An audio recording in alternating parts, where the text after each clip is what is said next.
guys, and welcome back to Content is Profit. This week, or over the last couple of weeks, I feel like I personally had a creative re-enlightenment.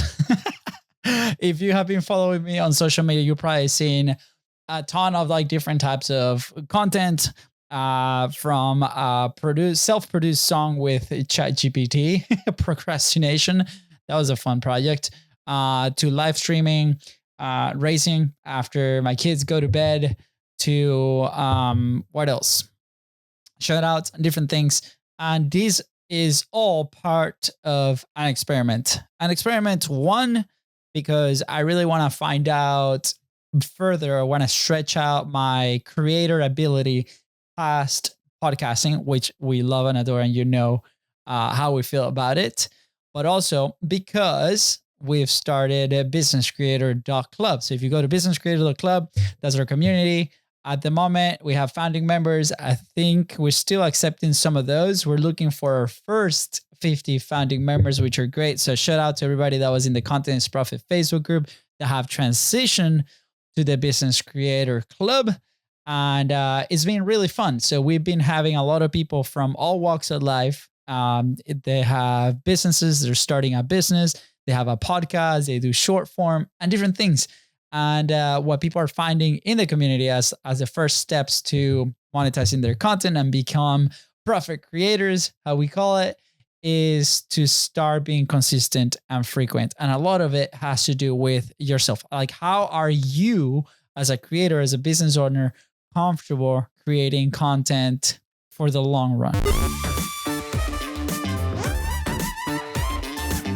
You've probably heard the story that for us, that was podcasting. And as you implement something that we call the publishing pyramid, which is in the community, there's a worksheet that you can follow and you can identify those high energy moments and your resources and your time and how do you structure your day to be able to create. You're going to figure out exactly what you like to create. So I personally have been pushing my own personal boundaries to experiment with new types of content with the tools that we have available, whether that's like our cell phone, different cameras, podcasting, live streaming, racing, video games type deal, my own personal YouTube channel. All these things are part of a big experiment to see how can I create a flow that is different, that is me, that is my voice, where I can share my personal stories and people can relate to, to Louise, the person, not just a random business, right? The Louise, the person that happens to host an incredible community with his brother, with Fonzie, right? Louise that happened to own a podcast studio. Louise that happened to run an agency type deal. So I'm excited to share all that. And one of those types of content is going to stick. We're trying to find a balance between low friction to how much do I enjoy doing it, to how much can we delegate this kind of stuff, vlogging, daily reels on content on the cell phone, produce reels, not produce reels, live calls, creating, baby. Here we are to add value to you. So, have you found a way that you create more effectively? Have you found a way that you create consistently? Those are the first two hurdles that we're trying to solve. So, with that said, you probably listened to the episode that we did last week. That we published, not last week, that we published probably a couple of days ago on Tuesday, where we talked with two of our community members in our very first open Q&A.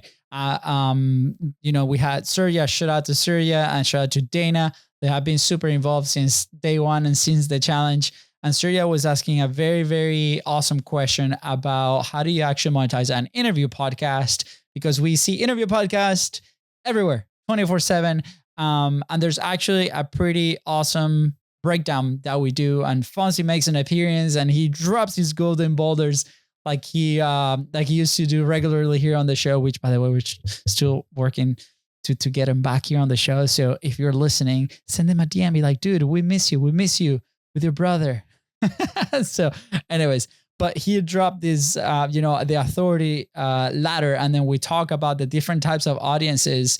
And we talk about also trying to leverage the relationships that we build through the show to be able to grow our business, right? Because if we have something of value, it's a disservice to not present it to other people. So I'm stoked that behind the scenes raw, call was recorded. And then at the end, we also share a little bit about how you can implement it with other different types of content. So that's how we were able to monetize our show. And that's how Content is Profit, the studio, everything was born out of that framework. So go listen to it if you haven't. Now, also, as I'm recording this, yesterday we had our mastermind call with Podmatch Elite. If you haven't checked out Podmatch, go to podmatch.com.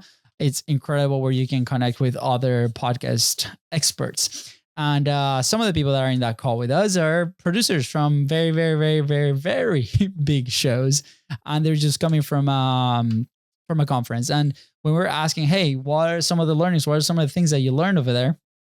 The very first thing was like, hey, I came up along this very interesting piece of data on a very big platform that HostPod says no more than 40% of your downloads or of your listens are actually full listens. Like people do not listen to the full episode, which is crazy. And I was like, there's no way Content is Profit people do listen to the whole episode. So please prove me right.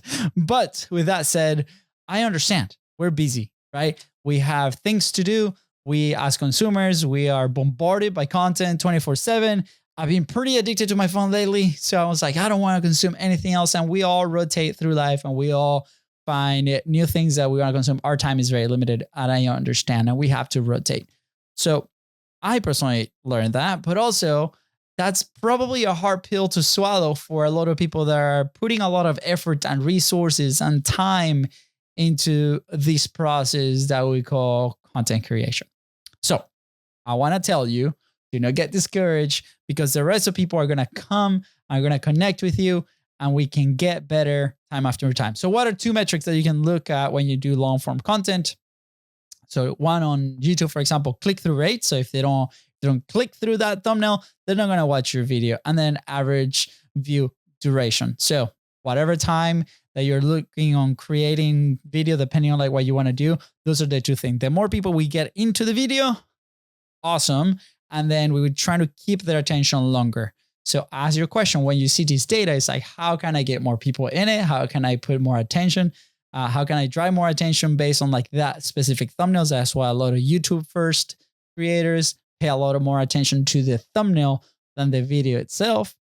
And then once they're in the video, it's like, how can we keep their attention moving forward? Now that kind of trickles a little bit too on the podcasting world. If you do long form audio creation, is we're going to be looking at the 7-day download data that Apple can provide with you. And if you have any questions, please send me a DM. Go to the Facebook group, Content is Profit. You can ask it there completely free. If you want a little bit more attention and a little bit more open Q&A where we jump in there with you, go to Business Creator Club. Now, 7 data, because that's going to tell you how good of performance your show is doing in those first 7 days.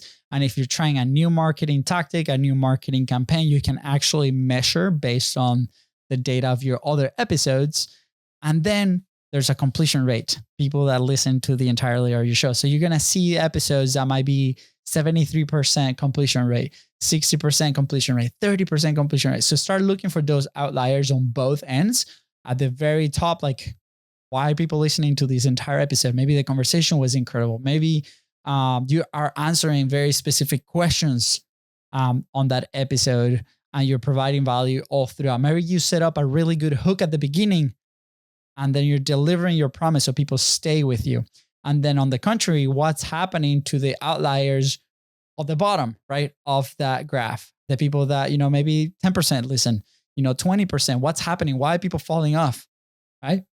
Was I off that day? What's going on?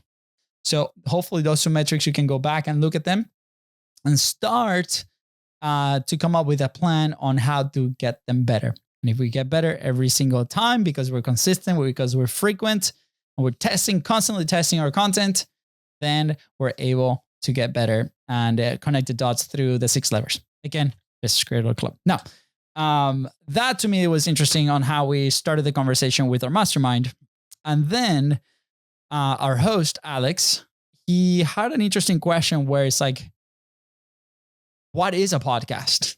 Like, what's the actual definition of a podcast, right? And I have a report here that will shed some light on the industry, but that question caused a little more debate than anything else in that session that we had yesterday, because obviously we've been in the industry for a long time. We've known people that have been there for 11, 12, 15 years. So they were like the grandfathers of podcasting. But there are new creators and new businesses that are starting to create, thinking they want a podcast or thinking they are producing a podcast, when in reality they are not. My question is like, well, why do we want this word podcast to be like in our lingo, as in like what we're creating, and why are people getting so confused? So Alex was sharing a story where, he's getting podcasters, expert podcasters to his live event that he does every quarter. And it is incredible out of Podmatch. Again, podmatch.com. Go check him out. And this person submitted a form where he says that he had a podcast, and turns out that Alex could not find his thing. The Alex team could not find his team. Like everybody around it could not find his podcast in any of the feeds, in any of the platforms. And they asked him, hey, why don't you send the link to your thing? So it was a LinkedIn link with a video, right? That they were calling a podcast. But at the end of the day, it was a live video on LinkedIn, more like a show, right? And because it was not a podcast by definition, because by definition, the podcast needs an RSS feed. That's where you publish your podcast. That's how you own that content. The only content that you actually own. You can actually grab that RSS feed and move it to different platforms based on where you want to publish it. You own that, which is super exciting. Now, this person got super offended. But they were recording a LinkedIn live video, pretending it was a podcast. So now that brings me to the next spot. It was like, are we just pretending to have podcasts? Like, so now we can get in the nitty gritty. Like, is that a good thing? Is that a bad thing? And we started sharing different examples of people that might use a podcast studio, for example, which I've had people in our studio come in and type a record like that, where they're like, hey, I just want like podcast style content.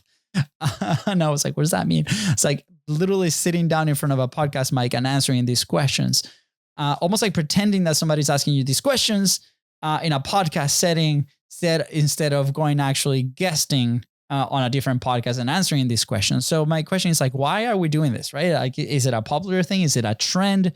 And hey, no judgment if you're doing this, no judgment whatsoever. We can get like really creative. What I personally don't like is if we're lying to our audience. That doesn't sit right with me. So I've actually come across different ads and different people that are teaching entrepreneurs, are teaching creators to actually sit down and pretend you're having a conversation with somebody when in reality you're not having it. So put it in the comments. Like, is that something that you enjoy watching? Is that something that you trust?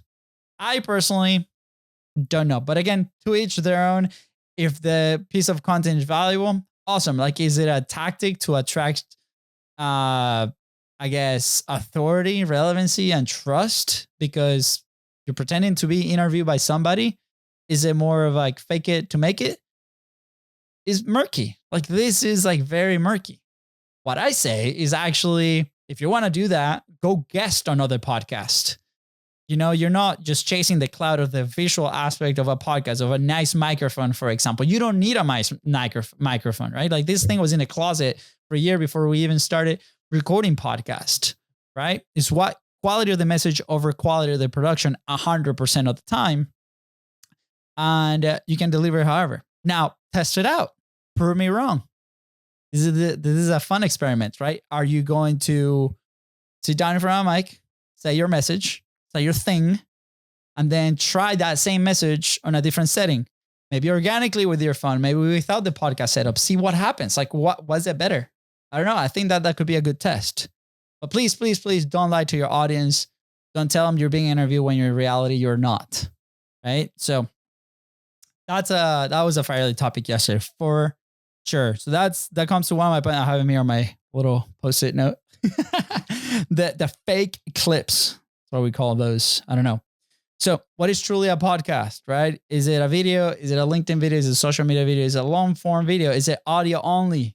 So podcasting, was born as an audio first platform. And we personally in Contents Profit were born out of a Facebook Live. We stripped that audio and we put it on the RSS feed platform. So if you don't know what it is, you can go to our partners, buzzsprout.com, and they can set you up completely. Or you can go to Business Creator Club and we can walk you through it.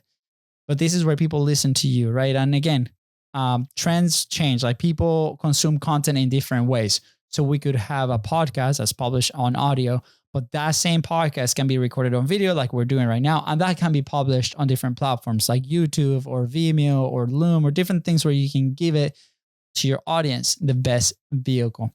So whenever you go and you start planning your content plan, the reason we recommend the audio as well, because we've seen a lot of trends, a lot of people that are requesting just a video now, is because the audio listener tends to be a little bit better educated, with more resources, with more time because they're listening to you.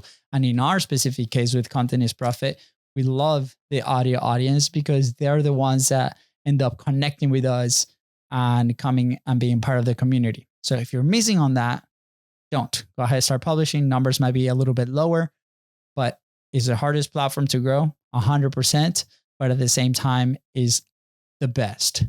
So with that said, I want to go and share screen here with the Buzzsprout podcast report. Let's see if it shows up. There we are. Of May 2025, for those listening, right? There were 96,985,000, can't read, monthly downloads. Almost 97 million downloads, 171,000 new episodes, and 120,000 active podcasts. This is very important because YouTube, there's millions and millions of active channels. Whether they're consistent with their uploads, that's questionable, but there is a lot less here on podcasting. So the fact that even if you published, I think the stat was last time we checked it at 9 episodes, you're already top 10% of audio podcasting. And we had a customer that I had to call 2 days ago because I was looking at their stat and they stopped recording in our studio. They had a little bit of a break. They're going through life changes. And I was like, guys, your 12 episodes with this amount of downloads, they were closing to top 9% in the world with just 12 episodes. And I was like, what you have, that's not an indicator that they're not going to be millionaires tomorrow, but that is a really good indicator to that what they talk about is so powerful and people need it, that we need to continue to put the message out there and start putting the pieces together for those 6 levers to get together. Messaging, creation. So creation, I wanted to get them back in the studio so they could record. Production, monetization, distribution, all these things, right? So make sure that if you're looking for those indicators, you can do that. So 120,000 active podcasts here in the world. So now, important to be, if you're not present on these platforms, please be, right? Number one, obviously still Apple Podcasts with about 35% of the traffic, Spotify creeping up with 34%. They also have a video feature where you can upload video first. You can also do clips. So pretty interesting. People consuming on web browsers. That's actually the third one with about 7%, which is interesting. Obviously Buzzsprout, embed player, about 3%. And then we have platforms like Castbox, iTunes, Overcast, Pocket Cast. Overcast is also one of the bigger advertising platforms for podcasting specifically. And then you have Amazon Music, everything below like 1%, Podbean, Amazon Echo, about 5%, Chromecast, 4%. So interesting. So obviously the main two, Apple Podcasts and Spotify. Just keep an eye. If you publish for free on Spotify, nothing really truly is for free. So you become the product and they're just putting ad placements on top of your episode. So heads up, just make sure you find a provider that you can control programmatic ads or dynamic ads or different things like that. As far as like consumers, we have United States with about 43%. Makes a lot of sense. We're the bigger consumers here. Also, Buzzsprout is an American company, so I don't know if that has to do with it. Then we have United Kingdom with 6%, Canada with 4.5%, Netherlands with 4%. and so on. As far as like devices, Apple iPhone, 62%. So iPhone users are the top consumers for podcasting. Then you have Androids with about 23%. And then you have Windows computer, 5%, Apple computer, 3%. Is this useful? Maybe. Depends on how people consume your content, right? On an Apple iPhone, there might be some functionality where do you place the links? Where do you put them on? As far as like connecting with people. And as far as like device types, most people are listening on their mobile devices, 87%. And then on computer, about 9.7%. This makes a lot of sense because people might be driving, might be doing some chores. They put it on the mobile device and so on. It's interesting. I would love to see something like this for a podcast specific on YouTube, because we talked a lot about how it might be really challenging to compare the two, because a podcast on YouTube might not perform as well as the audio, just because when you go to YouTube, you're also competing with different types of content. So there's more competition, there's more volume, and with the big time producers that we've talked about behind the scenes, a lot of them run a lot of ads and paid media to grow those shows. So things to consider. I think those are all really, really good indicators. So, what do you think? This sounded a little bit more like a rant, but kind of recapping a little bit what we talked in the community as far as like podcasting top lessons. I think there will be like, okay, how can we, create in an authentic and honest way? If that's what you want, 100%, we fully support you. If you have any idea or if you want some guidance in this complex content ecosystem and trying to find out your way, let us know. Go to businesscreator.club. We're happy to help you in there. Or if you want help for free, you can go to Content is Profit on Facebook and we can answer your questions there as well. We hang out here and there. And if you're in Jacksonville, come visit us. Studio Podcast Suites. We're right there around it with content systems and different things. So what else? Next week, I'm excited. This week, my kids have been away with their grandparents and I've had a lot of free time. So maybe that's why you see a lot of more different content. So I have the time, but yeah, back to the routine, baby. All right. With that said, thank you guys so much. And we'll see you on the next episode. Take care.